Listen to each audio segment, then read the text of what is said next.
La gestion du temps en classe. Ah, voilà un sujet qui parle à n'importe quel enseignant, n'est-ce pas? C'est une compétence ou plutôt un art qui peut littéralement tout changer. On va voir ensemble comment transformer chaque minute en une opportunité d'apprentissage. On a souvent l'impression que le temps est notre ennemi numéro un. On court tout le temps après la montre. Mais et si on renversait complètement la vapeur? Si on imaginait le temps non pas comme une contrainte, mais comme notre plus grand allié? C'est ce qu'on va tenter de faire aujourd'hui. Alors concrètement, de quoi on parle? Gérer son temps, ce n'est pas juste avoir un emploi du temps bien rempli. Non, c'est bien plus que ça. C'est vraiment l'art de sculpter un environnement où l'apprentissage est fluide, où le stress diminue pour tout le monde et où les élèves sont captivés. L'idée, c'est que chaque seconde compte. Mais pour en arriver là, on ne peut pas improviser. Il faut des bases, des fondations ultra solides. Commençons donc par ça, les grands piliers de l'organisation. C'est ce qui va soutenir tout le reste. Et ces fondations, elles reposent sur 3 points clés. D'abord, la planification. C'est le travail de l'ombre, celui qu'on ne voit pas, mais sans lequel rien n'est possible. Ensuite, les routines. Pensez-y, c'est ce qui permet d'automatiser les petites choses et de libérer de l'énergie pour l'essentiel. Et enfin, une structure de leçon claire qui sert de cadre rassurant pour les élèves, mais aussi pour l'enseignant.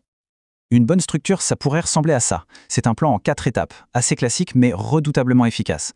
On commence par une accroche pour capter tout le monde. Puis, le cœur du réacteur, le nouveau contenu. Ensuite, et c'est crucial, on passe à la pratique. Et on finit toujours par une petite synthèse pour être sûr que tout le monde a bien compris l'essentiel. C'est ce rythme qui maintient la concentration. Ok, les bases sont posées. Maintenant, passons aux choses sérieuses, au concret. On va ouvrir ensemble la boîte à outils de l'enseignant et découvrir des stratégies qu'on peut appliquer tout de suite. Ah, les transitions. Qui n'a jamais connu ce moment de flottement entre deux activités? Ces quelques minutes qui peuvent, si on n'y prend pas garde, se transformer en un véritable chaos et une perte de temps sèche. C'est vraiment un point sensible. Heureusement, il y a des solutions très simples. Un signal clair, par exemple. Ça peut être une sonnerie, une image projetée. Peu importe, tant que c'est toujours le même. Des instructions courtes, directes. Et puis la petite astuce magique, l'activité tampon. Une question rapide, un petit défi, juste de quoi occuper les esprits pendant que le changement se fait. Pour garder les élèves engagés, il y a en gros 2 grandes stratégies. La première, c'est l'attaque. On varie les activités, on surprend, on évite l'ennui à tout prix. La deuxième, c'est la défense. On anticipe. Un problème technique, une interruption, on a déjà un plan B en tête. L'idée, c'est de ne jamais être pris au dépourvu. Et voilà un autre outil d'une simplicité enfantine mais tellement puissant, le minuteur visible. Le simple fait d'afficher le temps qui défile pour une activité, ça change tout. Ça donne un cadre, ça responsabilise les élèves sur leur propre gestion du temps et ça maintient un rythme pour tout le groupe, un vrai petit coach visuel.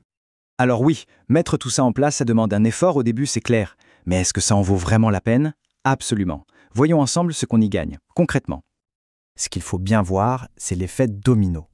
Bien sûr, le plus gros bénéfice, c'est l'amélioration de l'apprentissage. Mais regardez bien, tout est lié. Plus d'engagement mène à plus d'autonomie. Un rythme plus fluide réduit le stress pour l'enseignant et pour les élèves.